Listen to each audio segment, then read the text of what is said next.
財務省はタバコのパッケージに表示している健康被害の表示方法の見直しに向けた検討結果をまとめました。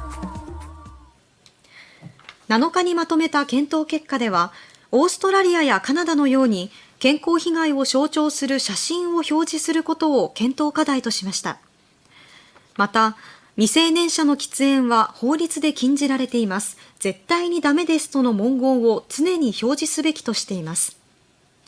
さらに、健康への悪影響を警告する文言を現在の8種類から12種類に増やし、